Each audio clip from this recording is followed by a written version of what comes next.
listening to Not Crazy, a Psych Central podcast, hosted by my ex-husband who has bipolar disorder. Together, we created the mental health podcast for people who hate mental health podcasts. Hey everyone, and welcome to this episode of the Not Crazy Podcast. I'm your host, Gabe Howard, and with me as always is the incomparable Lisa. Hey everyone, today's quote is by Robert Kiyosaki, and he says, "It's not what you say out of your mouth that determines your life. It's what you whisper to yourself that has the most power."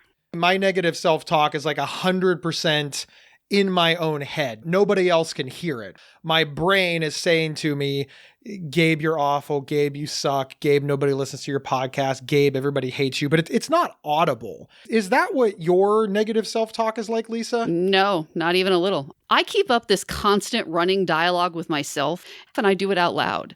I don't know if it's because I lived alone for a long time or because I worked from home, but I just do it continuously out loud. And it wasn't really until I went to like an office environment that I thought, oh my God, I'm so annoying. Because I'm having this constant back and forth dialogue with myself, like in line at the grocery store. I have this constant dialogue with myself. I'm always narrating my life. I have racing thoughts sometimes because of bipolar disorder. And for me personally, it's always very negative, but it's not audible. If I strapped a recording device to me, the recorder would pick up nothing. But you're saying that if we strapped a recorder to you, at the end of the day, somewhere Lisa Kiner would be walking around saying, I suck. This is bullshit. Why am I here? And it would pick it up on the recorder. Yes, it's not always about myself. Like I'm just keeping up this running dialogue about everything around me, but I get so used to doing it and then I'll do it out in public and people think I'm talking to them. Like I'm at the grocery store trying to pick out, okay, which soup do I want? Oh, I don't know. Oh, this one is the no salt kind. Yeah, I don't really like the no salt kind though. And I go back and forth like that out loud. And frequently strangers, because they think I'm talking to them, which is so narcissistic, incidentally. Just because you're the only person around doesn't mean I'm talking to you, all right? Talking to myself, you're not involved. So that's actually a problem I have all the time. Hey, hang on a second. I know that you're joking about that. Like, how narcissistic is it to believe that because there's only two people in an aisle and I'm speaking out loud? I mean, it's much more believable that I am having a moment where I'm conversing with myself, but you're the narcissist for thinking that I'm talking to you, and I am not a narcissist for literally engaging in a conversation with myself and only me. Is that what you're saying, Lisa? Well, it is a joke, but yeah, pretty much that is what I'm saying. It's very annoying. It happens to me all the time. The continuous running dialogue, it has issues. I don't know of anybody. I don't think other people have this continuous dialogue in the same way I do. I don't think you do either. I don't think that other people have it out loud, but I'm talking about me now, Lisa. Narcissist much? Well, no, I feel like I almost have like a narrator, like on Dexter or something, where he has the narrator that's himself in his mind all the time. But that's the point. It's in his mind. And that's how mine is. Mine is in my mind. Nobody else can hear it. Everything that happens, everything that I do, like you said, this narrative like on television shows. But it's always negative, and it doesn't matter what happens. That's sort of the part that I want to talk about. For example, let's say that I get an award. Like, that should be a huge achievement, right? I'm standing on the side of the stage and the person who is giving the award does the whole, we're very happy with Gabe. He has earned an award. We're very proud of him. I am standing off at the stage and I'm like, well, I mean, they had to give it to me. They didn't want to. There was probably somebody better. I took this award for somebody. Somebody else got passed over. This is political. I bet Lisa tricked them, and that's why I'm getting the award. And that's just going through my mind constantly. And then, of course, I hear the applause, and that's nice, and I'm happy, and I walk up to the podium, and I deliver my acceptance speech. And even as I'm giving the speech, my mind is saying, this is bullshit. You didn't earn it. This is bullshit. You didn't earn it. I do know that about you, and you're correct. I personally think that your inner self-talk is much more negative than the average, and it's a lot more negative than mine. One of the interesting things about our negative self-talk, aside from mine being internal and yours apparently being external, is that mine is always about me. Right. I'm talking about myself. The negative self-talk that occurs in my brain is always about Gabe and the things that Gabe are doing and the people around me and their reaction to Gabe. Your negative self-talk is always about the people around you. Yeah. You're observing the world and you are very critical and negative of the behavior of others. Yeah. I hate to say, can you expand on that? But why? I knew that, but I didn't really notice it until you pointed it out to me yesterday. Yeah, your inner critic self-talk is focused on yourself, which makes more sense, whereas mine is almost exclusively focused on other people. I think it's because I have really good self-esteem. I don't. Or because I'm narcissistic. I get it. On one hand, it would be so easy for me to be like, Lisa's narcissistic, but I know for a fact that you're not. And it would be easy for me to say, well, it's because Lisa has really high self-esteem and she thinks she's the greatest at everything, except... What can I say? Yeah, you don't think that about yourself. You have this very high opinion of certain abilities and this extraordinarily low opinion of other abilities. And the whole thing sort of averages out to mediocre self-esteem for you. Maybe it's realism. Maybe, but it's not. It's severe and persistent mental illness. But it's interesting to me because you will observe things and your mind immediately jumps to the negative. That is true. It's become more of a problem lately, like within the last couple of years, but I'm not really sure. Maybe I'm just finally like noticing the effect it's having because, yeah, you're right. It is a problem and it is causing me negative consequences. As your friend, Lisa, being negative about the people around you is frustrating for many reasons. One, I'm one of the people around you, so I don't like it when you're negative about me, but you observe the world through this very negative lens. And I do. I know you hate this story and I can have this entire conversation without you, but I'm going to let you talk. But I remember we were watching a football game. We're sitting there watching the football game and... Oh God, that story? Yeah. I didn't know where you were going. Yeah. I didn't know it was going to be that one. Yeah, it's they throw this old guy up on the screen and they're like, congratulations to old Bob. Bob has attended every single home football game for the last 50 years. And as the rest of us are all like, oh, that's a sweet story. Lisa's like, that's bullshit. How do they know? They didn't have good computerized records 60 years ago. They don't know that he's been to every game. Even if he bought every ticket, they don't know that he went, he didn't miss one? How are they even keeping track of this? And of course, we're all looking at Lisa like, really? Like you just can't smile? Just be happy? It's interesting that you picked this particular story. I did not see that coming because all of you thought that was such a big deal. And you all went on for a while and bring it up since. Oh my God, why are you so negative? Why was that a big deal? Why was this such a thing? Why was that so important to you? It wasn't. In the same way that you went, oh, that's nice. Isn't that a cute scarf or something? I was like, well, that's bullshit. You don't know that he's actually been to every game. I just saw it as a throwaway comment. But you all took it very seriously. Exactly, because we didn't think that it was just worth any negativity whatsoever. It's like insulting a kitten. If somebody has a newborn kitten and they give you a kitten and the kitten is purring and you're petting the kitten and everybody loves the kitten and you're the one that's like, it's going to grow up to be a cat and ruin your furniture, people are going to be like, look, can't you just enjoy the kitten in the moment? Why are you so invested in a kitten? What do you care if I say something about the kitten? Why does it bother you, my thoughts on the kitten? And therein lies our differences of how our self-talk works. See, my self-talk only bothers me. Oh. Your self-talk radiates out into the world and negatively impacts others. Maybe. And it's interesting that you feel this way, that it's just this throwaway comment about kittens or old people at football games, because as people who know me well know, I can't enjoy my own success. I can't enjoy it. I don't consider myself successful now. Whenever something good happens to me, I push it way down. And you told me that as my friend, that's exhausting. Absolutely. That you're at this great event where Gabe gets an award or people say nice things to me. And afterwards, I'm not happy about it. I won't celebrate it. Well, how does that impact you? It's my event. It's my award. Can I react to it however I want? And you said that this took from you. Your exact words were, it's exhausting that you can't be happy when you are being praised. Well, what do you care? It's just a kitten or an old guy. Why are you so heavily invested in my inability to celebrate my own success? But you are. And the reverse is true. It's a burden when you're mad at the old guy at the football game. It isn't just success. You can't celebrate anything. Obviously, this is severe and persistent mental illness, but you can never seem to be happy or take pleasure in anything. Even when we're doing something fun, you're unhappy about vacation. You're unhappy about everything. It's almost as if you're chronically depressed. Who cares? You're being way too broad. Like, answer my specific thing about if it's my accomplishment, my award, and my day.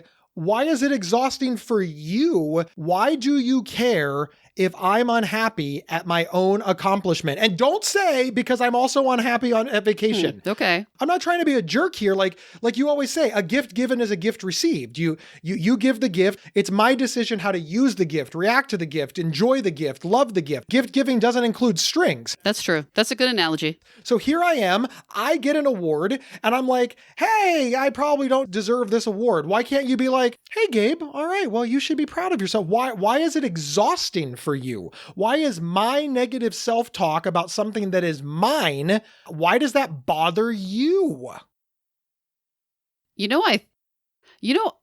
I think it might be because, you know how you say I always take everything so personally? I think that actually might be why. It might be my own self-talk, because the fact that you're not pleased or excited, I somehow feel like is on me and is my responsibility to somehow correct. Almost as if it's a criticism of my very presence, because why are you not happy and what am I doing wrong so that you're not happy? Wow, that's sick. I just want to make sure I understand this correctly. My accomplishment and my award is about you? Is about me, yeah. Wow. Do you think that's true? I honestly have no idea, because the reverse is also true, right? Like you said, it's an innocuous comment. Right. I don't think that old guy did that. I do not like this puff piece that's on the national broadcast of the college football game. Why are all of us so invested that Lisa doesn't like the puff piece? Yeah. Like what? You're required to like the puff piece? We're doing the same thing to you. Huh. Why are we like this? Why does our negative self-talk interfere with each other in such a way? I don't know. I've actually never thought about that until, wow, this is a strangely profound realization I'm having on a podcast. Wow. Not just on any podcast. Well, yes, on the Not Crazy podcast, which you can find at psychcentral.com/notcrazy. You know, they're listening to it right now. You don't have to tell them where to find it. We don't know where they found it. They could be listening to it at a friend's house. They're not sure. Anyway, wow, like I realize it's podcast time and I'm not allowed to pause, but oh my God, you think this is true? Do you think this is really why? I have no idea why. And I do believe that it is different for everybody. That is messed up. But I think that we've established that negative self-talk has ramifications outside of ourselves. It influences our actions, which influences other people. And we just all want to be happy for each other. So now the question becomes what to do about it. We have suggestions. Now listen, this is definitely a situation where you need to take our advice because we are not using it. Therefore, it's up for grabs. Yeah, it's up for grabs. Just take it. It's like a Craigslist curb alert. Hey, we're not using this advice, so we've sat it out by the podcast curb for free. Take it. No strings attached. That day with the old guy on the TV, that always bothered me because what did you people care? Why were you messing with me? It's never occurred to me that that is analogous to the way that I am annoyed by you and your reaction to certain things. That's never occurred to me. It's almost like when you put yourself in other people's shoes, Lisa, you learn stuff. I don't know what to do with this knowledge. I don't know, but I hope that when this plays over the show that you put like some soft piano music behind this. Maybe you get some like audience reaction of like people crying and hugging. What is the answer though? Why were you so invested in how I felt about the old dude? Is that the same reason that I'm so invested in why you're not happy? I think sincerely, it was just a happy moment. And there's not a lot of happy moments in the world, especially for us. And all of us had agreed for whatever reason that we were going to be happy about this. And your negativity ruined an otherwise positive moment. It's sort of unfair to demand that you change your opinion in order to make the group happy. But from the group's perspective, we had decided that this was the point of the concert where we're all going to sit down, and one person was standing to dance to the music, and that was ruining it for the person who had to sit behind her. Right. And that's kind of how it was. We just decided that we wanted to be happy right now, and you interjected negativity. Maybe you should have realized, hey, the group has decided that they're going to be happy, so I'm going to keep this to myself. But yeah, you're right. Why didn't the group say, oh, Lisa, you look at everything through shit-colored glasses, which you would fire back, well, some of you look at everything through rose-colored glasses, but I think that's really the takeaway, right? Lisa looks at everything through shit-colored glasses. Gabe looks at everything through shit-colored glasses. I will always find a way to ruin anything positive that happens to me. And I don't know why. And it's that constant dialogue that's in my brain and a cycle that I cannot break. And I really feel strongly that, Lisa, we need to help the audience understand maybe how they can break it and stop talking about your revelation that you're a negative person. We know. Well, but I feel like the negativity is mostly an advantage because you feel like other people are just walking around in their own self-deluded bubble, right? So I feel like it's an advantage. It's like a special power I have to see the world correctly and clearly, the true nature of reality. But yeah, even saying that makes me sound mentally ill, doesn't it? Well, but let's consider this idea, because I'm sure that a lot of people can relate to us. We're not unique in having negative self-talk, but if everything is shit, nothing is. I hate to borrow from Pixar, but if everybody's super, nobody is. Right. Who is going to take us seriously? On one hand, Lisa, you're right. It is a superpower. You have such a critical eye. And when it comes to things like editing podcasts, producing podcasts, we need people like you. Like, for real, if you understood football and you had this critical eye, we would put you in charge of game tape because you would find every single solitary mistake and help the players correct it. But see, I think it's enjoyable. Like when we go to a movie and then as we're leaving the movie, I'm like, okay, here are the following plot holes. Here are the following problems. I think that's fun to dissect it, to analyze it, to think about it, to find the flaws. I find that enjoyable. I know that you do not. So I try not to do it most of the time, but I think it's fun. But here's what sucks for you. It's both, right?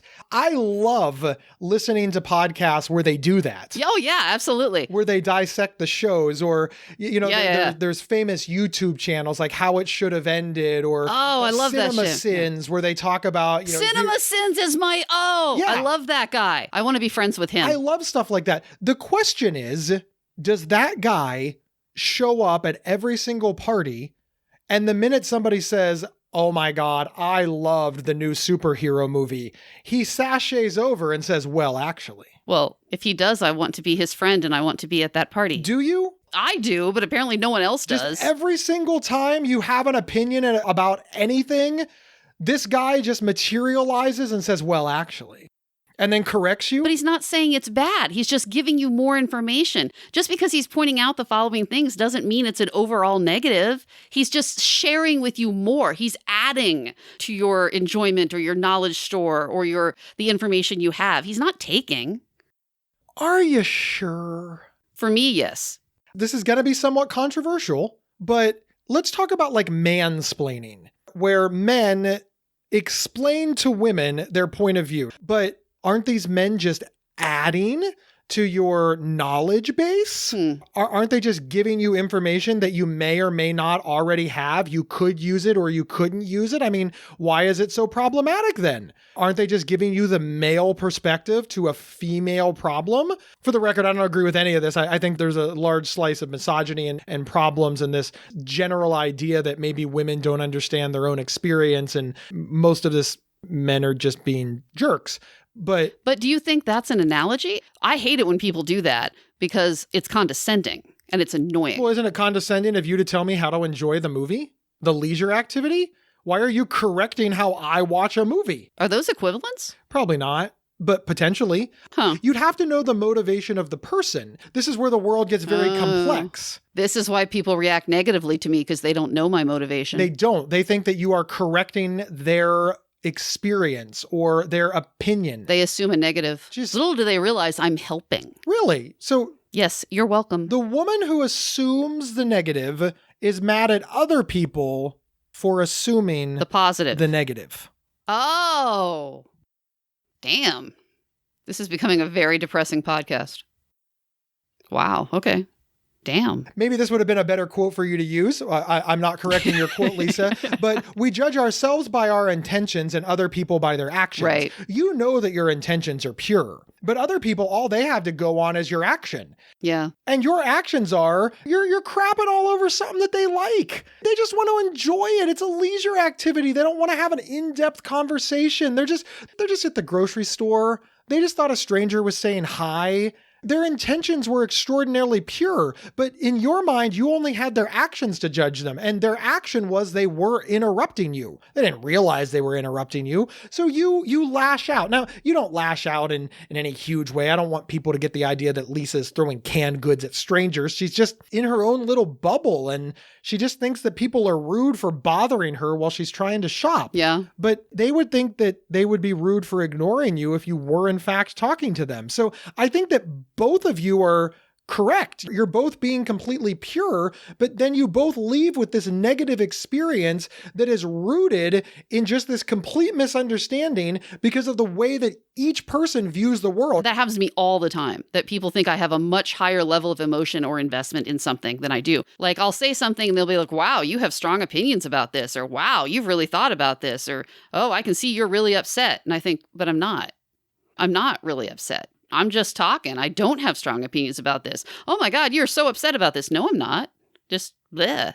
Do you think the reverse is true, though? Do you think that sometimes you believe that people are more heavily invested than they are? Well, maybe it was just a throwaway comment for them, too. Why are you so angry at their opinion? Maybe they were just saying it, and you could just be like, I don't agree with that. And they'd be like, okay.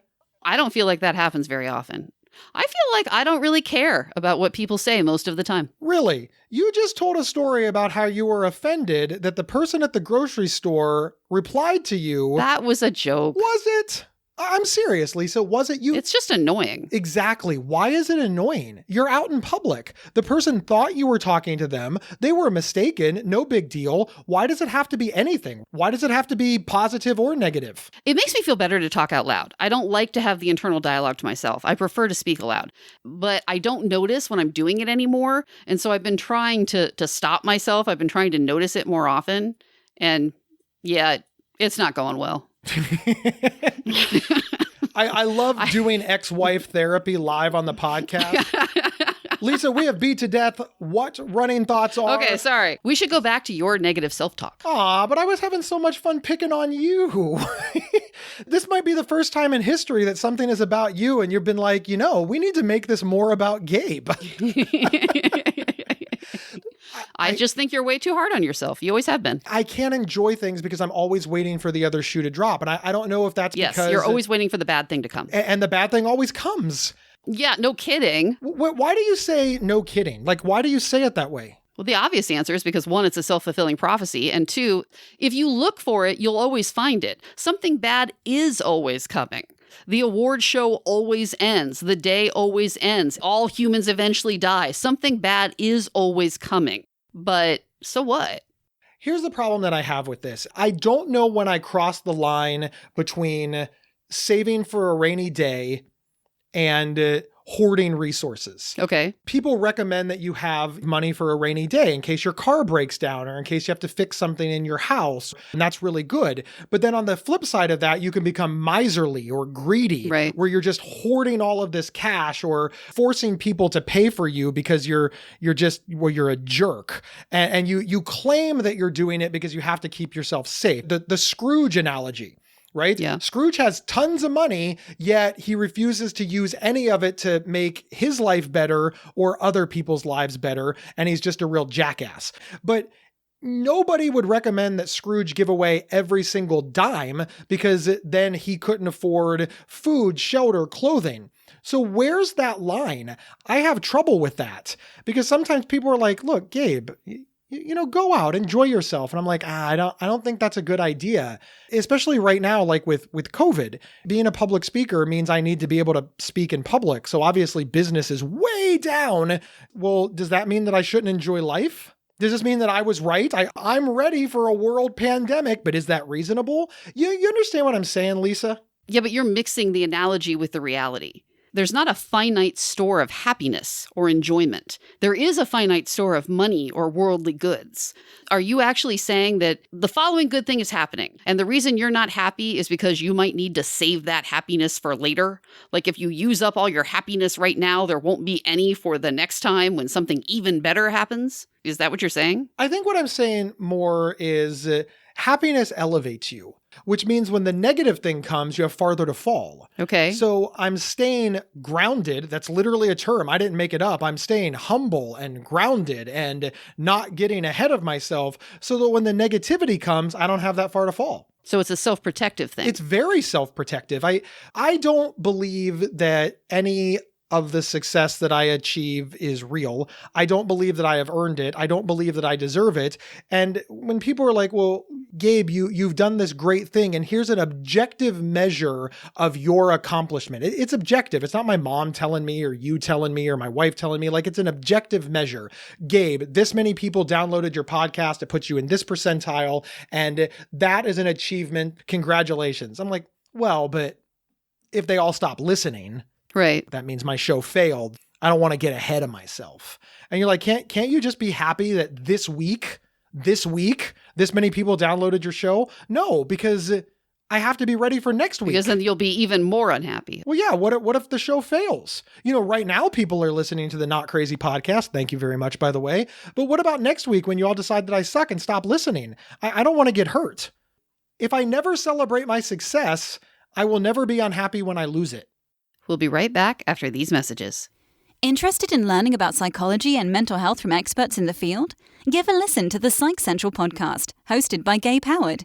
Visit psychcentral.com/show or subscribe to the Psych Central Podcast on your favorite podcast player. This episode is sponsored by BetterHelp.com. Secure, convenient, and affordable online counseling. All counselors are licensed, accredited professionals. Anything you share is confidential. Schedule secure video or phone sessions, plus chat and text with your therapist whenever you feel it's needed. A month of online therapy often costs less than a single traditional face-to-face session. Go to BetterHelp.com/Psych Central and experience 7 days of free therapy to see if online counseling is right for you. BetterHelp.com/Psych Central. And we're back discussing negativity in our brains. You project a lot of confidence. You go on stage in front of lots of people. You speak in public, blah, blah, blah. So people don't realize this about you because it seems to be in such a contrast to the public persona you present, which is all this confidence. When you say, oh, I don't believe in myself, I think people are thinking, well, that's not really true. He's just saying that. No, it is 100% for real true. Like, it's amazing how little you have in comparison to all this self-confidence that you're always projecting into the world. In my mind, I don't see it as self-confidence. Standing on stage isn't about confidence for me. Doing a podcast and being honest about my life, I don't think that takes confidence.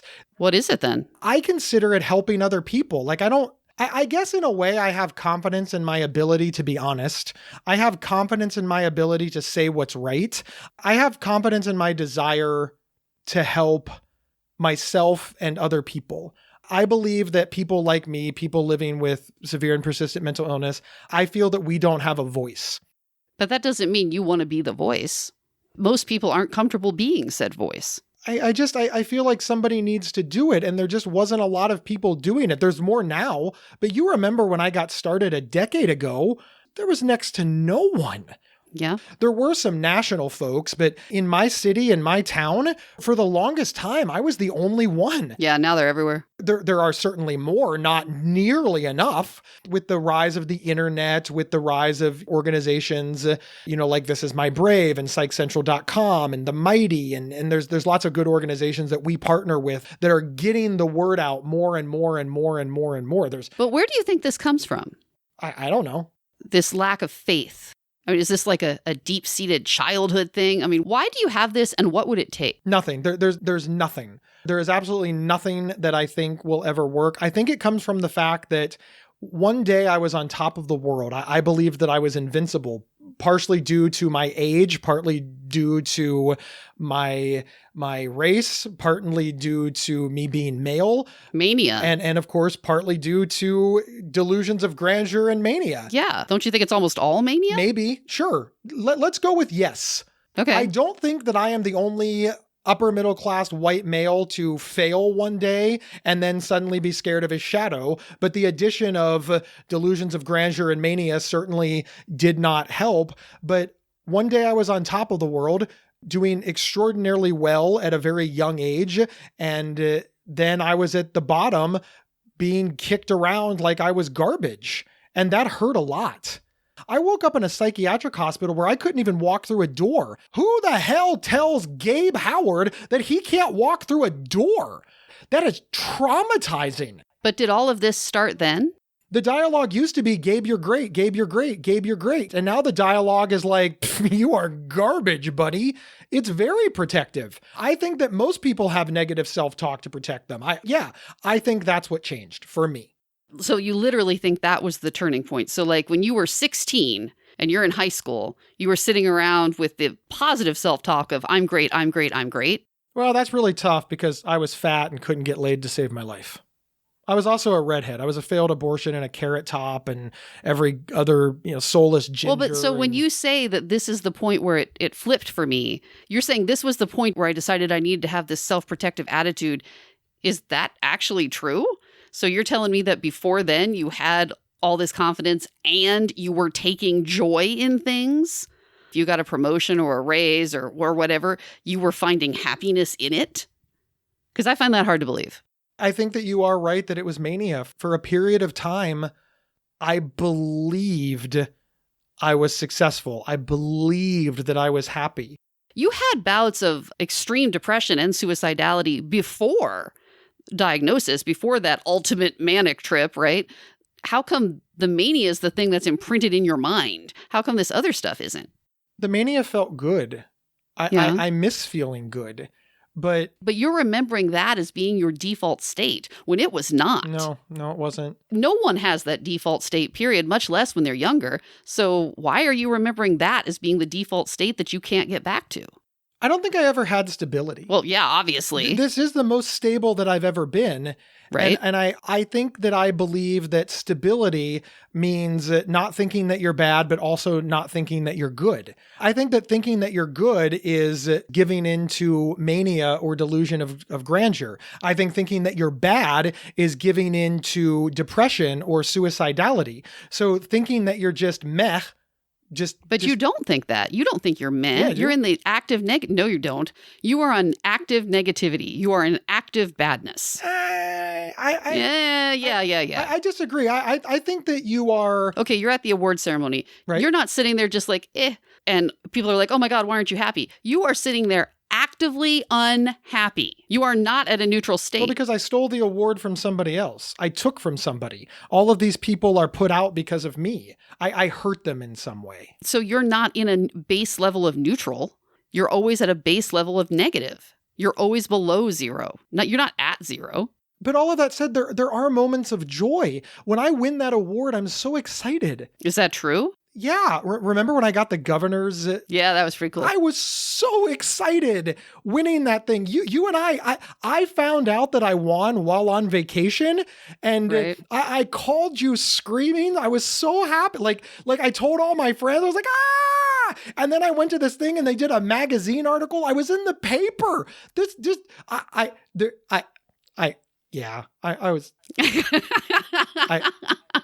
And now I'm starting to feel guilty. You're hurting your rep. Like, why did I deserve that? And I go back and forth. Sometimes I have it framed. It's on the wall. Thank you, Lisa, for framing it. But it took me 2 years to get it framed. And remember, you found it and it was starting to fall down and get ruined. Mm-hmm. And I was like, well, but I'm going to put it in the closet because I just literally left it sit on my desk and the paper actually got bent a little. And you were like, what is wrong with you? And I was like, well, I feel guilty that I get an award for doing what other people do. And but they don't do it. That's the point. But other people do it. I'm not the only advocate, and I'm certainly not the best advocate. Why do I deserve... This also goes back to just, I'm so uncomfortable with the idea that I get to be well. How about that? Maybe it's not negative self-talk. Maybe I'm a realist. I am only well because I have health insurance and money. And frankly, because I'm white and from a big city, and because I ran into you, and because my parents aren't, or they knew what to do. I don't even know. You and I both agree that one of the primary reasons that I'm well is because I'm lucky. Well, if I forget that, I'm doing a great disservice. So maybe it's not negative self-talk. Maybe it's realistic self-talk.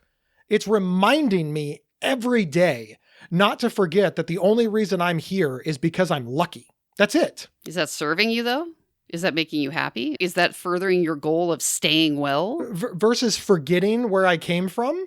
I guess I don't know what humility looks like. I swear that sometimes I'm like, look, I am incredible at this. And people are like, you need to be humble.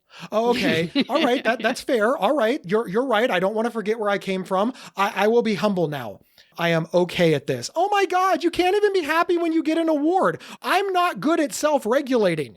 You tell me to be happy when I get an award. Other people tell me to be humble. Other people, I don't do this for the awards. Do you know how many emails I get from people that are like, well, you're clearly only doing it for the money. Look, this is how I earn my living, and businesses do thrive off money, and I like to eat, and it costs money to build a podcast. We're talking into microphones that cost $200. We have to publish on websites that cost hundreds of dollars a month. None of this is free. Nothing that we're doing is free. Right. So I have to make money. Plus I like to eat and go on vacation, and I need to earn my keep and pay my mortgage. Well, I'm just doing it because I care about people. Yeah, your heart's pure. But I care about people too. Well, no, you don't, or you do it for free. Well, I don't know what to do. That is a good point. That is Everywhere I look, somebody's telling me that my behavior is wrong. So I don't know that I have negative self-talk. I just think that my self-talk is everybody. I just think I believe what everybody says. But that means you're searching for external validation. Yes, that's all I want. I am only doing this so that other people tell me I'm good because I am incapable of telling myself that I'm good. The end, hard stop. Wow, I am so much more mentally healthy than you. Which is odd. I mean, we saw it going a different way at the beginning of the show. Yeah, I gotta say it because I have a lot of self-confidence, apparently. I'm quite confident in myself and my awesomeness. I mean, other people's opinions are not a problem. I do not have a problem with that. When other people tell me stuff, I'm never unsure of myself. They say things, I think, nope, you're wrong. I don't second guess myself. And people will say, oh, you think you know better than, yep, yes, I do. And I don't doubt that for a moment. Huh, yay me. All right, Lisa, we've established the problem. Ruminations, negative self-talk. How do we get out of it? One of the things that we talk about a lot on this show is a concept called reframing, and I think this is an excellent opportunity to delve a little deeper. Lisa, for the first time officially, please teach the Not Crazy podcast listeners what reframing is. Reframing, a common therapy trope, is when you frame or express or conceptualize or think about something in a different way. An example of reframing, the one they always give you as the example, is, oh, my car broke down. This is so terrible. This is awful. Or you can afford a car.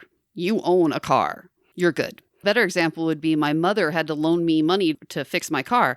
Your mother loves you so much that she loaned you money. That's so great.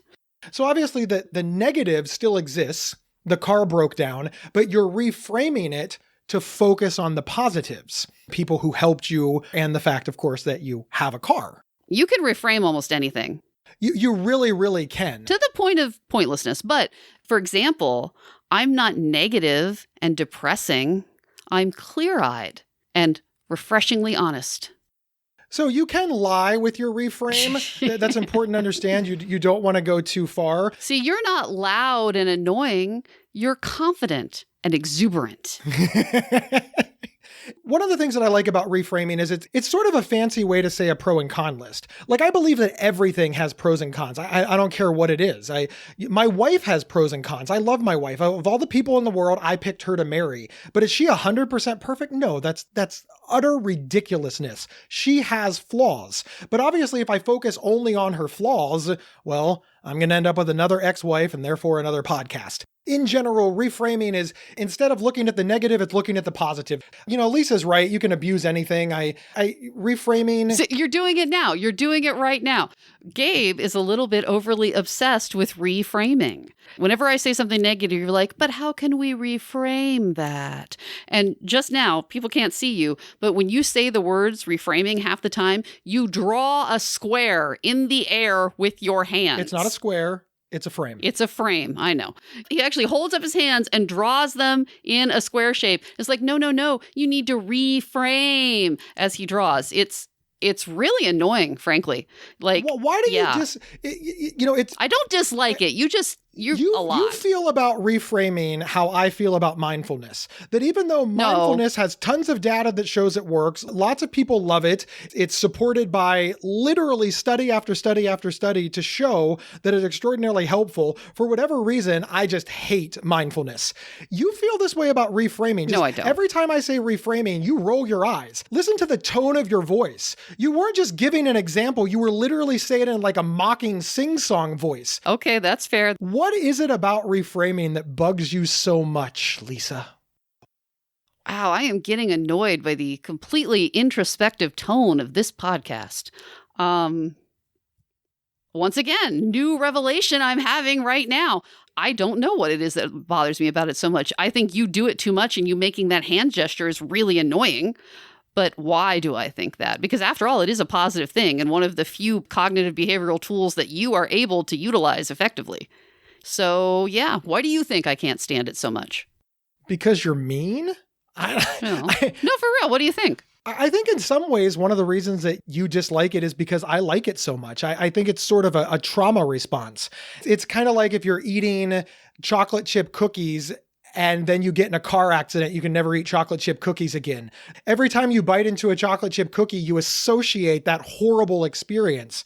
We went through a lot of shit together and we were desperate. And then suddenly somebody recommends this lame new age technique. It's not lame. It's not new age. And it's a tool like anything else. And I think that you just resent the idea that it worked. Or every time I make the quote unquote stupid frame with my fingers, it reminds you of a time in our life that was bad. Focusing on the positive, which is essentially what reframing is, it does help with my negative self-talk. My negative self-talk says the negative thing, and then I try to remember some of the positives.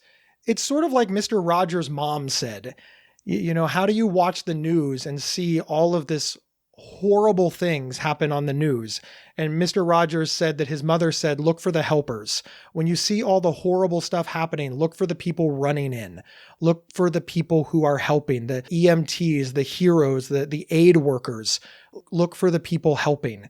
That's an example of reframing. Nobody's saying that the war zone is good.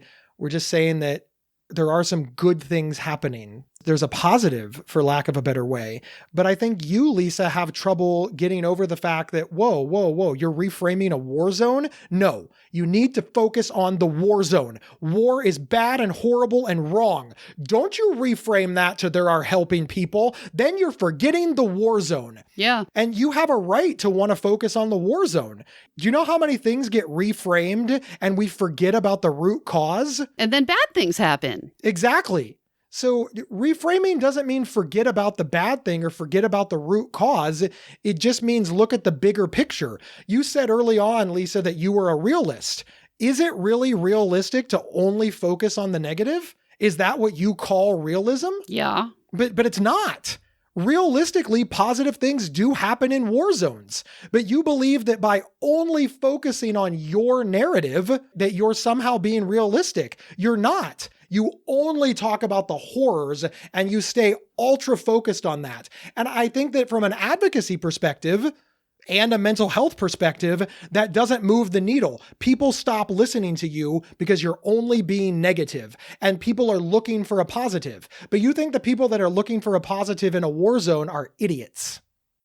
I think that looking for the positive in the negative allows people, like you said, to forget the negative. And it somehow makes the negative okay in their mind. And it's all about making themselves more comfortable rather than actually solving any given problem. That is one potential outcome, but you've thrown out all the water and the baby because of one potential negative outcome. What about all the positive outcomes of reducing negative self-talk? What about all the positive outcomes of being more mentally healthy? What about all the positive outcomes of being able to survive in the world and not being so weighted down by all the negativity that we're never going to be able to resolve? You want all of that to go away to make sure that every single person knows that the bad thing is happening. How is that going to get us to positivity or, as you want so desperately, resolve the negative thing? I understand what you're saying. You have some good points, but I guess I feel like that's not a problem. There's already plenty of people wandering about finding the silver lining. We don't need more of those people. There's enough of them. There are too many of them. And once again, focusing on the silver lining forgets the cloud. And I feel like I'm not curmudgeonly, I'm helpful. You're welcome. Someone has to take on the burden, people, and I am here for you. I'm the one pointing out the cloud is still there, and there's not enough people doing that, and somebody has to do it, and it's my designated job. Who's going to do your job when you become so mentally unhealthy and mentally unstable that you can't exist in the world anymore? Yeah, that is a problem. I think about that a lot. You know, one of the classic arguments in Is Mania Good? Somebody will always bring up Van Gogh. And you're like, oh, Van Gogh's mania allowed him to paint such beautiful pictures and create such beautiful works of art. Look, I don't know if his mania did or not, as I did not know the man personally, but let's go ahead and say that it did. Of course, he's now dead. He died by suicide. He cut off his ear. He traumatized a woman. He was miserable for most of his life, but I guess we got art, so it's okay. Exactly. If he had got treated, maybe he would have made more art, prettier art, better art, but he would have been around a lot longer to create a lot more art. So I guess the art that we got in that short period of time was good, but after he died, no more art. So I understand what you're saying about, you know, being a realist and making sure that people remember that it's not just a silver lining and there's a cloud. And I do in fact think that's your superpower and we need people like you. But thank you. You've literally said you're doing this at the expense of your own mental health. Sometimes. You're allowing the negative self-talk to permeate into your personal life and the lives of those around you. And you're saying that it's okay because after all, you're a realist. Isn't that just more negative self-talk? That is true. It is a problem. It is starting to really hit me with some negative consequences, especially in the last few years. But I just feel like all this call for positivity is just a way for people to be more comfortable and to rationalize away bad things. And notice that all the people who are always going on about positivity have very secure, very comfortable lives. I feel like it's a way to absolve themselves of responsibility for the rest of the world's problems. Because you're like, oh no, look, positive things. That means that I don't need to worry about negative things. I don't need to donate money. I don't need to think about who I'm voting for. I don't need to think about how my actions are affecting our global world. And you get all of this from your negative self-talk. I get all of this by telling you what is wrong with the Avengers movie. Yes, it's true. This is why people don't want to get rid of their negative self-talk, because they feel that it is helping them in some way. You have illustrated this perfectly. If you'll remember a few years ago, it had really become a problem. And thank you very much, Dr. Todd. I went to therapy and she said the problem you're having is that you feel like if you weren't this level of negative, it would be irresponsible. It is irresponsible to not focus on these things. And she said, so let's look at some things that you could do to make this better, to help things that don't involve getting yourself so upset. Without it consuming your entire life. Yeah, that. So in the end, decided that I would send a lot more support to some of the causes that I care about. I don't want to say that I'm outsourcing my outrage, but it is kind of how I feel about it. It's like, I don't need to sit at home and get this upset and be angry at the news because I have these other people who are handling that for me. And they're probably making a lot more progress. Their anger and their action is doing more good than my sitting on my couch and yelling at the television. That has been very helpful. You also added another piece to this in that you started not watching the news. Yeah, I feel bad about it, but it's really made a big difference. But here's the thing, though. People hear you stopped watching the news and like, aha, she doesn't know what's going on in the world. Exactly. How irresponsible. But that's not true because you still read the news once a day or a couple of times a week from a trusted news source that uses journalistic standards. You stay away from cable news. You stay away from television and radio. I forget which news sources you picked, but you read it, it gives you the facts, and then that's it.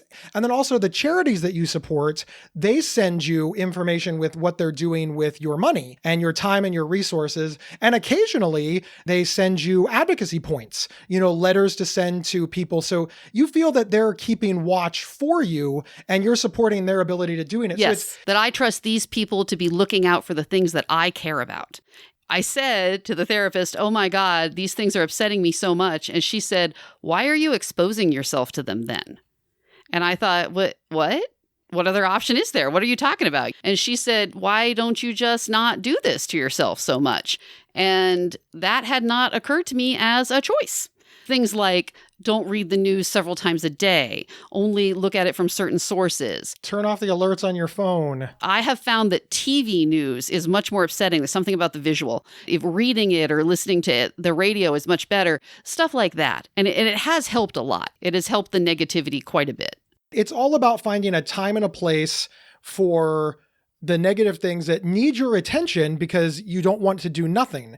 I will say I've known Lisa for a long time, and I can honestly say that she has done more to help the causes that she cares about in the last 3 years by supporting these charities than she did the previous 3 years by being miserable 24/7, yelling at anybody that would listen, and screaming at the television on her couch.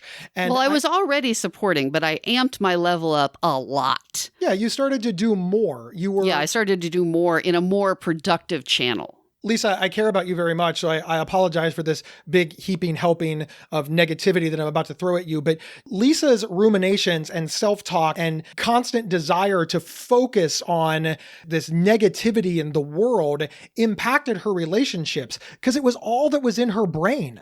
So Lisa starts just watching media that is constantly talking about what was going on in the world. And Lisa is yelling at her TV. She's getting mad. She's reading articles. She's reading blogs. So when we would get together, all she would want to talk about is the negative things that were in her head. And even though we're agreeing with her, we're like, we agree with you 100%. No, you don't understand. Yes, Lisa, we completely agree. No. Tell me why you think bad and is good.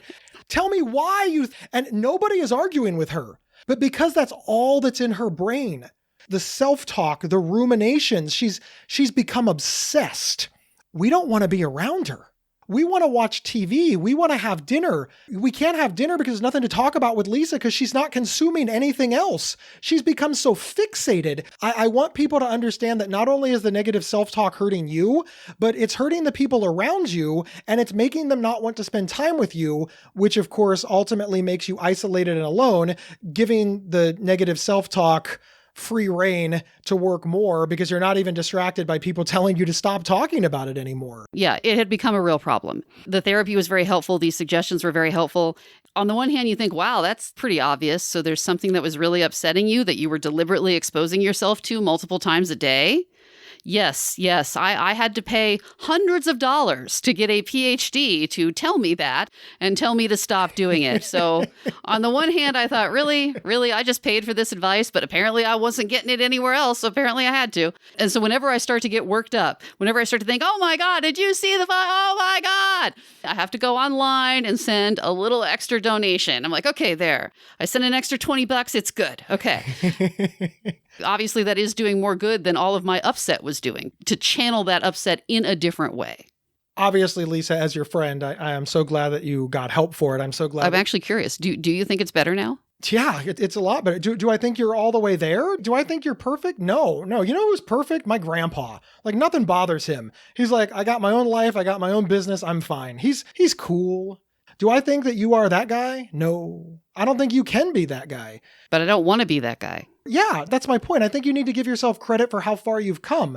And I think... But do you really think that? Because you tell me I'm really negative all the time. I mean, are you for real saying that it has improved? It has improved. Okay, good. But Lisa, when you are at a 0 and the goal is 100 and you improve to a 50, 50 is still a failure. I think that you do have a ways to go. But one of the things that I am happiest about is that we talk about other stuff. Mostly Marvel movies. That's true. One of the things that I don't think people realize is when that negative self-talk is in your brain and the rumination is in your brain, you become focused only on your thing. So while you're constantly talking about your thing, that means my needs are never being met. One of the things that was hardest when it was the worst, again, I hate using you as an example because I've certainly done this to you. I want to be fair. Yeah. When you're so stuck in your own head, you turn everything about you. We all get this way where the negative self-talk, the ruminations, everything builds up in our own brains that we become bad friends. We're not helping the people around us. So Lisa, to your specific question, are you better now? Yeah, because you talk about my stuff without turning it into your thing. That alone is worth the price of admission. And I think that we all need to understand that getting rid of the ruminations and the self-talk and all of this, I think it's good for our own mental health, but I also think that it's extraordinarily beneficial to the people around us. So listen, if you're not willing to get rid of this stuff for your own good, do it for those you love. They deserve to have a well-engaged friend or family member. Please, if you don't want to be mentally healthier, if you don't want to be happier, fine, I can't stop you. But don't you want to be a good parent, friend, child, family member, bestie, dance partner, whatever to the people around you? Do it for all of them. And Gabe, that's exactly why I did it. I could feel how the people around me were reacting. I could see their eyes rolling. I could see them checking out. I could see when they stopped paying attention to me. Of course, at the time I thought, well, see, look at these fools. Oh, but yeah, I could see that I was pushing away you, my friends, my family, my husband. And apparently the journey is ongoing, but I've had some good results. Lisa, the journey is ongoing, just like our podcast. If you love the show, please leave us a review. Use your words. Tell people why you like us. Share us on social media. Rate, subscribe, review. I just do stuff with our podcast pretty much 24/7. Thank you so much for tuning in. And we'll be back next Tuesday. You've been listening to the Not Crazy podcast from Psych Central.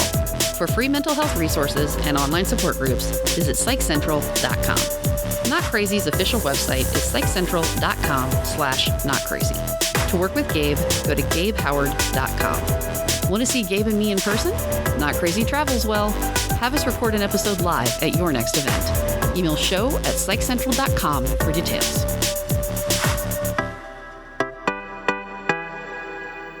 Lisa, please teach what reframing is. Okay, I'm Googling because I don't know a good way to say it. I literally told you that I was going to ask you this in the show. I literally told you that. I forgot about that until just now. I don't know what more I could have done. You are super prepared. Bleh. All right, you ready? No, I'm stretching. All right, you ready? Did you read my sheet? Stop. Rare.